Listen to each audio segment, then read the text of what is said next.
भारत के students protest को लेकर अब ब्रिटेन से दखल देने की कोशिश किस तरह से हो रही है, इंटरनेशनल कैंपेन में भारत का कौन सा लिंक सामने निकल कर आ रहा है, क्या ये पूरा मामला, उसके ऊपर तो हम बात करेंगे ही। साथ में ये भी जानेंगे कि भारत ने यूक्रेन के एम्बेसडर को अचानक से क्यों समन किया था, उसको भी हम डिस्कस करेंगे। साथ में मालदीव्स के प्रेसिडेंट मोहम्मद मिजू ने भारत और पाकिस्तान को मीडिएशन का कौन सा ऑफर दिया है, उस पर भी हम बात करेंगे। इसके साथ ही भारत के लिए क्या डिप्लोमेटिक इम्प्लीकेशंस हो सकती हैं, उसको भी एक्सप्लेन करेंगे।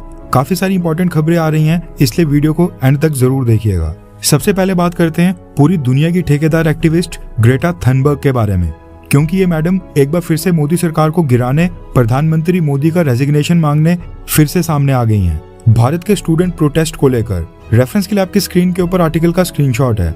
न्यूज निकल कर आ रही है कि जानी मानी एक्टिविस्ट ग्रेटा थनबर्ग ब्रिटेन में एक स्टूडेंट रैली में शामिल हुई हैं, जो ब्रिटेन में इंडियन ओरिजिन के स्टूडेंट्स ने ऑर्गेनाइज की थी। दरअसल भारत में कम्युनिस्ट पार्टी की जो स्टूडेंट विंग है, स्टूडेंट्स फेडरेशन ऑफ इंडिया, इन्हीं के विंग के कुछ स्टूडेंट्स जो ब्रिटेन के अंदर वहां पर जाकर हायर एजुकेशन करने के लिए गए हुए हैं, इन्होंने वहां पर जाकर मोदी सरकार और पेपर लीक के खिलाफ स्टूडेंट्स के मुद्दे उठाने के लिए वहां पर एक बहाने से प्रोटेस्ट ऑर्गेनाइज किया था, जिसमें ये कॉकरोच जनता पार्टी को सपोर्ट कर रहे थे।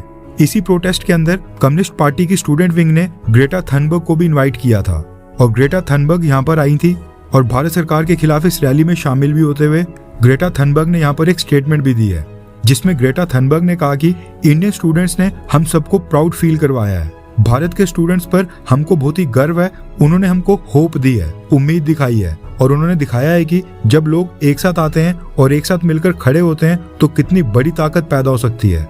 ये मूवमेंट हम लोगों की ताकत का असली मतलब दिखाती है।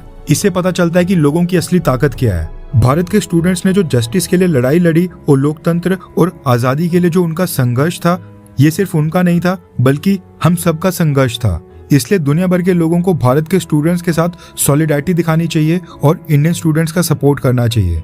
ये कहना है ग्रेटा थनबर्ग का। अब ये पहली बार नहीं है जब ग्रेटा थनबर्ग ने भारत के खिलाफ किसी मामले में दखल दी हो। इससे पहले भी साल 2022 में भारत के किसान आंदोलन के समय ग्रेटा थनबर्ग ने मोदी सरकार के खिलाफ आवाज उठाई थी और इस समय भी ग्रेटा थनबर्ग एक टूल किट का हिस्सा बन रही है। साथ में हमको यहाँ पर कम्युनिस्ट पार्टी की left wing student organisation student federation of India के बारे में भी बात करनी चाहिए।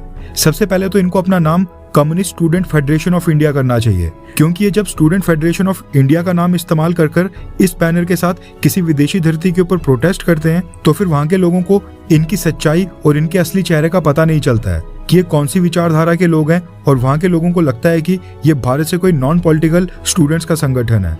दूसरा पॉइंट ये है कि कम्युनिस्ट पार्टी की स्टूडेंट विंग को ये प्रोटेस्ट ब्रिटेन ले जाने की जरूरत ही क्या थी, जब भारत में कॉकरोच जनता पार्टी और नीट स्टूडेंट्स का प्रोटेस्ट पूरी तरह से खत्म हो गया है, सरकार एक नया कानून ला रही है और मसला बिल्कुल शांत हो गया है। उसके बाद भी ब्रिटेन में ये प्रोटेस्ट कर ऐसा क्यों पोर्ट्रे करने की कोशिश की जा रही है कि जैसे भारत में इमरजेंसी वाले हालात हो गए हैं, स्टूडेंट्स को निशाना बनाया जा रहा है। आई होप कि ये लेफ्ट विंग वाले कभी तो देश हित के बारे में सोचें और अब भारत के बाद विदेशी धरती के ऊपर जाकर भारत को बदनाम ना करें। नेक्स्ट अपडेट आ रही है भारत और यूक्रेन को लेकर। रेफरेंस के लिए आपकी स्क्रीन के ऊपर आर्टिकल का स्क्रीनशॉट है। न्यूज निकल कर आ रही है कि यूक्रेन ने ब्लैक सी में एक कमर्शियल शिप के ऊपर हमला किया था, जिसका नाम था MV ओमोर्फी। इसके ऊपर 4 इंडियन सवार थे और हमले में एक इंडियन की जान चली गई थी, जबकि बाकी सेफ हैं। इसलिए आज भारत के विदेश मंत्रालय ने भारत में यूक्रेन के एम्बेसडर डॉक्टर ओलेक्जेंडर पोलिशचुक को समन कर बुलाया था और इंडियन क्रू मेंबर्स और भारतीय सी फेयरर्स के ऊपर हमले को लेकर नाराजगी दर्ज करवाई, यानी अगेन वही सेम प्रोटोकॉल। समन कर विदेश मंत्रालय ने एक नोटिफिकेशन भी जारी की है, जिसमें स्टेटमेंट देकर बताया है कि हमने यूक्रेन के एम्बेसडर के सामने स्ट्रॉन्ग प्रोटेस्ट रजिस्टर करवाया है और सिविलियन क्रू मेंबर्स की कैजुअलिटी को अवॉइड करने के लिए कहा है। यूक्रेन की सरकार ने भी इसके बाद एक स्टेटमेंट इशू की है और इंडियन की जान जाने के ऊपर अफसोस जताया है और स्टेटमेंट में सारे युद्ध और हालातों का दोष रशिया के ऊपर डाल दिया है। वैसे इन सब चीजों को देखकर मेरी तरफ से मैं आपको एक राय देना चाहता हूं कि अगर आपके आसपास या आपका कोई फैमिली मेंबर या फ्रेंड शिपिंग इंडस्ट्री में काम करता है, मर्चेंट नेवी में काम कर रहा है, तो आप भी उसको सजेस्ट करें कि, और मैं कहूंगा कि फोर्सफुली समझाने की कोशिश करें कि स्ट्रेट ऑफ हॉर्मुज, रेड सी और ब्लैक सी, इन तीनों रीजन्स को अवॉइड करें, यहाँ की सेल के ऊपर ना जाएं, क्योंकि भारत सरकार सम्मन कर कड़ी निंदा की एक स्टेटमेंट इशू करने के अलावा इस समय और कुछ करते दिखाई नहीं दे रही है। और अगर कोई घटना हो जाती है तो पीछे उनके फैमिली मेंबर ही सबसे ज्यादा प्रभावित होंगे। इसलिए आपके कांटेक्ट में अगर कोई भी सी फेयरर है तो आप उसको समझाने की कोशिश करें। बाकी ये समन गेम्स इसी तरह से आगे चलती रहेंगी और रिजल्ट कुछ नहीं आएगा। नेक्स्ट अपडेट आ रही है भारत और मालदीव्स को लेकर। रेफरेंस के लिए आपकी स्क्रीन के ऊपर आर्टिकल का स्क्रीनशॉट है। न्यूज आ रही है कि बांग्लादेश के बाद अब मालदीव्स के प्रेसिडेंट मोहम्मद मिजू ने भी भारत से सार्क समिट संगठन को दोबारा से रिवाइव करने की मांग कर दी है। मोहम्मद मिजू ने भारत से कहा है कि सार्क संगठन साउथ एशिया के लिए एक बहुत ही महत्वपूर्ण और इम्पोर्टेंट क्षेत्रीय संगठन है। इसको दोबारा से एक्टिव बनाना रीजन में शांति, स्टेबिलिटी और कोऑपरेशन यानी कि आपसी साझेदारी के लिए बहुत ही जरूरी है। हम सार्क के सदस्य देशों से अपील करते हैं कि अपने मतभेदों को भुलाकर दोबारा से नेगोशिएशन टेबल के ऊपर बैठें, अपने पर्सनल मतभेद पीछे छोड़कर रीजन की डेवलपमेंट और रीजन की शांति को प्राथमिकता दें और कोऑपरेशन की स्पिरिट के साथ आगे बढ़ जाएं। अगर इस प्रोसेस में कोई भी दिक्कत आती है तो फिर मालदीव इनिशिएटिव लेने और मीडिएटर के रूप में बातचीत को आगे बढ़ाने के लिए तैयार है, ये कहना है मालदीव्स का। अब यहाँ पर मालदीव्स के प्रेसिडेंट मोहम्मद मिजू ने भारत और पाकिस्तान के बीच मसले को सुलझाने के लिए मीडिएटर का रोल प्ले करने का ऑफर दिया है। पिछले कल मालदीव्स का इंडिपेंडेंस डे था, उसी की स्पीच में मोहम्मद मिजू ने यह बयान दिया है। पहले बांग्लादेश, उसके बाद नेपाल और अब मालदीव्स, ये सारे देश भारत से लगातार रिक्वेस्ट कर रहे हैं कि सार्क संगठन को दोबारा से एक्टिवेट किया जाए, जो कि भारत सरकार नहीं कर रही है। अब कई लोगों को ये बिल्कुल भूल गया होगा कि जो सार्क एक समय के ऊपर इतना चर्चा में रहता था, वो संगठन साल 2016 के बाद से इनएक्टिव क्यों हो गया है। दरअसल हुआ ये कि साल 2016 के सितंबर महीने में उड़ी हमला हुआ था, जिसमें देश के कई सारे सैनिक वीर गति को प्राप्त हो गए थे। उसी साल का जो सार्क समिट था वो होस्ट करना था पाकिस्तान को। सितंबर के ठीक 2 महीने के बाद नवंबर में, यानी कि 2 महीने के अंदर अंदर पाकिस्तान को सार्क समिट की मीटिंग होस्ट करनी थी, जिसके लिए सभी सार्क सदस्य देशों के प्रेसिडेंट और प्राइम मिनिस्टर्स पाकिस्तान जाने थे।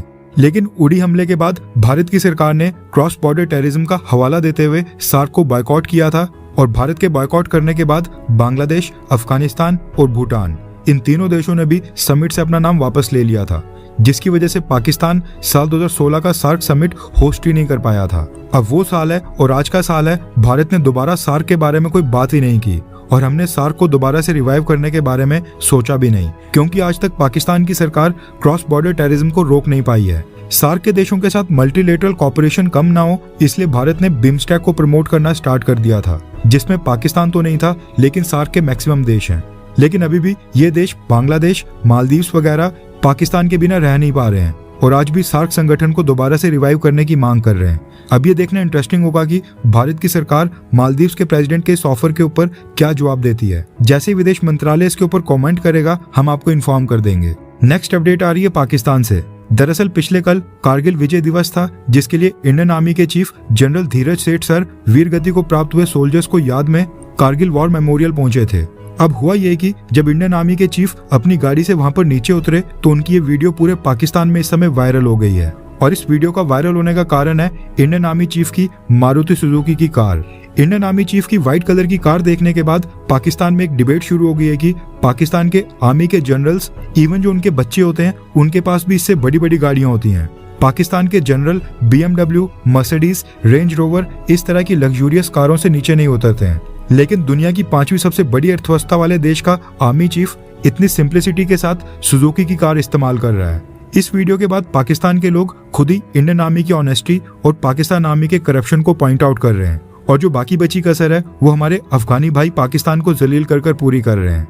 और नोट करने वाली बात यह है कि ये मुद्दा पूरी तरह से ऑर्गेनिकली पाकिस्तान के लोग ही उठा रहे हैं, भारत की इसमें कोई भी इन्वॉल्वमेंट नहीं है। पाकिस्तान के सोशल मीडिया के ऊपर ये क्लिप्स लगातार वायरल हो रही हैं और पाकिस्तान के लोग खुद ही कंपैरिजन कर रहे हैं। इंडियंस का इससे कोई भी लेना देना नहीं है। नेक्स्ट अपडेट आ रही है भारत के फॉरेन एक्सचेंज रिजर्व्स को लेकर। रिजर्व बैंक ऑफ इंडिया ने बताया है कि पिछले एक हफ्ते में भारत के फॉरेन एक्सचेंज रिजर्व्स $1 बिलियन बढ़ गए हैं और अब भारत के टोटल फॉरेक्स रिजर्व्स 676 बिलियन हो गए हैं।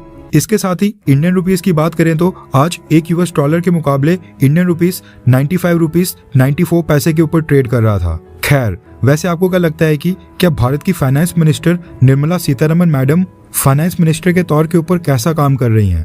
क्या आप निर्मला मैडम से संतुष्ट हैं? हाँ या फिर ना, इनको भी धर्मेंद्र प्रधान की तरह बदल देना चाहिए? नीचे कमेंट कर अपनी राय जरूर बताएं।